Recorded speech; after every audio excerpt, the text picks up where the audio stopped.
Hello students, welcome to equilibrium science. मागच्या व्हिडिओमध्ये आपण बघितलं की कसं आपण number of particles, number of unit cell find करू शकतो in S gram of metal. Means आपल्याला एक मेटल गिवन असेल ज्याचं वेट गिवन असेल एक्स ग्राम आणि त्यामध्ये आपण फाइंड करू शकतो number of particles, number of unit cells. आणि हे फाइंड करतानाच आपल्याला लक्षात आलं की आपण डेन्सिटी आणि मोलर मासचे सुद्धा फॉर्म्युलेस बघितले.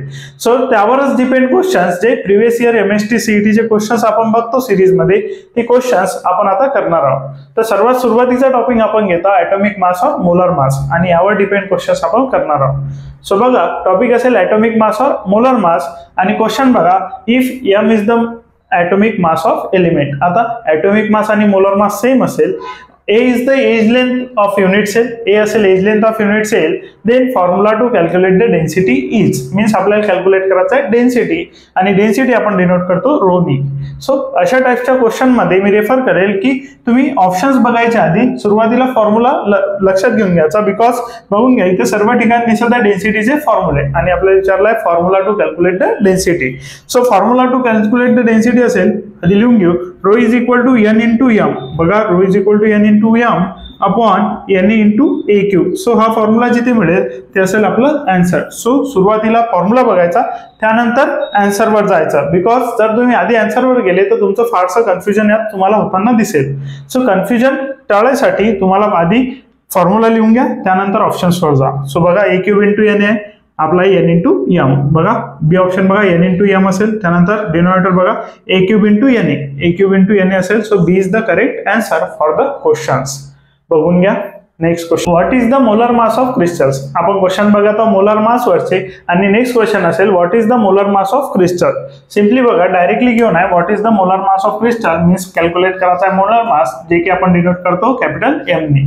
कॅपिटल एम इक्वल टू असेल question mark having BCC unit cell. आता युनिट सेल घेऊन आहे BCC. So BCC unit cell असेल तर एन इक्वल टू असेल 2 आणि त्यानंतर बघा with edge length. Edge length घेऊन आहे आपल्याला A is equal to 5 angstrom. So edge length सुद्धा आपल्याला गिवन आहे 5 angstrom.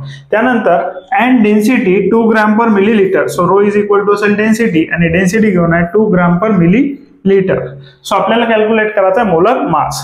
तो आता मोलर मासचा जर फॉर्म्युला बघितला तर तो असेल rho into A cube N A, rho a cube N A, rho a cube N A upon N. So हा होऊन जाईल formula for the molar mass. So हा फॉर्म्युला तुम्हाला लक्षात ठेवावा लागेल जर तुम्हाला फाइंड करायचा असेल molar mass of the atom. So next बघा, आता कॅल्क्युलेट करायचं आपल्याला molar mass.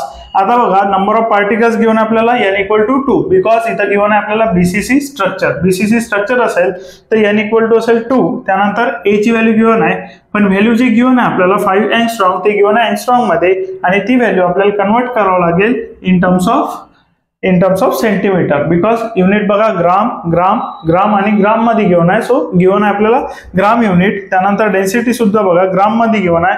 So angstrom convert करावं लागेल आपल्याला सेंटीमीटर मध्ये. बिकॉज आपण सिस्टीम यूज करू CGS. CGS means centimetre gram and second. C means centi, त्यानंतर सेंटीमीटर बघा सेंटीमीटर ग्राम सेकंद. सो बघा, आता ही सिस्टीम जर आपण यूज करत आहे, सो ज्या व्हॅल्यू ग्राम मध्ये घेऊन आहे बघा, डेन्सिटी ग्राम मध्ये घेऊन आहे, तो आपल्याला कन्वर्ट करावं लागेल. जे अँगस्ट्रॉम आहे एज लेंथ आहे ते सेंटीमीटर मध्ये. ग्राम हे मासचं युनिट असेल तर अँगस्ट्रॉम आणि सेंटीमीटर हे लेंथचे युनिट असतील. सो कन्वर्ट केलं तर 5 इंटू 10⁻⁻8. बघा, आता सिम्पली कन्वर्शन लक्षात ठेवायचं अँगस्ट्रॉमचा सेंटीमीटर मध्ये. अँगस्ट्रॉमचं सेंटीमीटर मध्ये कन्वर्शन असेल 10⁻⁸. त्यानंतर बघा रो. आता बघा ग्राम पर मिलीलीटर आहे. आता आपल्याला लिटर मध्ये नाही चालणार, आपल्याला चाललं पाहिजे सेंटीमीटर मध्ये. सो जे आपल्याला व्हॉल्यूम गिवन आहे लिटर मध्ये गिवन आहे. बघा डेन्सिटी असते मास अपॉन व्हॉल्यूम. सो हे जे युनिट झालं हे झालं व्हॉल्यूमचं आणि हा जो व्हॉल्यूम आहे आपल्याला पाहिजे सेंटीमीटर मध्ये. आणि कन्वर्शन करताना बघा रो इज इक्वल टू 2 ग्राम. आता मिलीलीटर जे असेल आता सेम असेल 1 मिलीलीटर. बघा 1 millilitre equal to 1 centimetre cube. So 1 आहे, कन्वर्शन डायरेक्टली होऊन जाईल 2 ग्राम पर सेंटीमीटर क्यूब. त्यानंतर बघा मोलर मास कॅल्क्युलेट करायचा आहे. व्हॅल्यूज पुट करू आपण. Molar mass equal to density. Density असेल 2. त्यानंतर बघा ए क्यूब. ए क्यूब मीन्स आपली झाली एज लेंथचा क्यूब, जो की असेल 10⁻⁻8 क्यूब. बघा एज लेंथ गिवन आहे आपल्याला. एज लेंथ गिवन असेल बघा with edge length 5 angstrom. Edge length given होती. एज लेंथ वरून आपल्याला फाइंड करायला लागेल व्हॉल्यूम. व्हॉल्यूम फाइंड करण्यासाठी करायला लागेल एज लेंथचा क्यूब. त्यानंतर बघा त्यानंतर असेल Na is the Avogadro's number, जी व्हॅल्यू आपल्याला माहित आहे 6.023 10⁻23. पण आता Na ची व्हॅल्यू बघा, आपल्याला माहित आहे Na ची व्हॅल्यू असेल 6.023 10⁻23. पण आपण आन्सर फाइंड करासाठी 0.023 ला सध्या अवॉइड करू आणि घेऊ 6 × 10⁻23.